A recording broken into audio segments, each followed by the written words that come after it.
د کونړ اطلاعات او فرهنګ ریاست مسؤلینو له لوري د لوی اختر په مناسبت د علي قدر امیر المؤمنین شیخ القرآن والحدیث مولوي هیبت الله اخوندزاده حفظه الله پیغام په ښاریانو او دولتي مسؤلینو وویشل شو.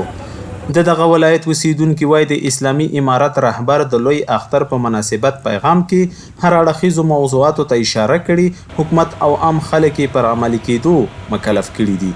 کونړونو ولایت ټول ولس او هغه مسلمانان چې په کونړ او په ټول افغانستان کې اوسېږي ټول ته خوښ دي، خو چې دغه پیغامونه عملی شي او عملی بڼه او تور واغوستل شي په دولت کې او په عوامو خلکو باندې او مثلا ټولو ته په یوه سترګه باندې وکتل شي او دغه کوم پیغامونه چې راځي باید دغه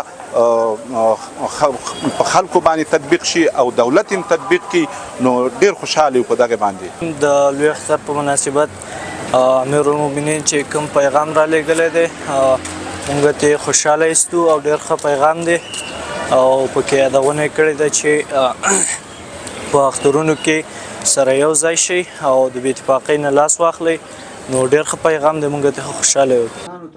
د علي قدر امیر المؤمنین شیخ القرآن والحدیث مولوي هیبت الله اخوندزاده حفظه الله په خپل اختریز پیغام کې د نورو ګڼو مسایلو ترڅنګ نظام ته د ولس د پلار حیثیت ورکړی چې د ولس د حقونو په ساتنه له امانتونو په څارنې او مراقبت یې مسؤل ګڼلی دی. اطلاعات کلتور له لارې دا چې په عیدګاهونو باندې چې هغه حج اوقافو ته وسپاره، امر بالمعروف ریاست ته، قومندانۍ ته، ولسوالانو ته، ولایت دا ټولو ته خپل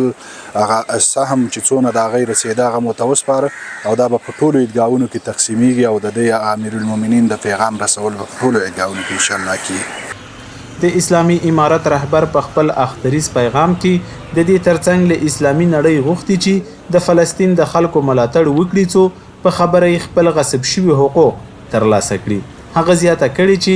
له نړۍ سره په اسلامي اصولو ولاړو اړیکو ته ژمن دي. په اختریز پیغام کې د دې ترڅنګ پر مسؤلینو غږ شوی چې د خلکو پر مخ دروازې تل پرانیستې وساتي او خپلو ولسونو ته صادقانه خدمتونه وړاندې کړي.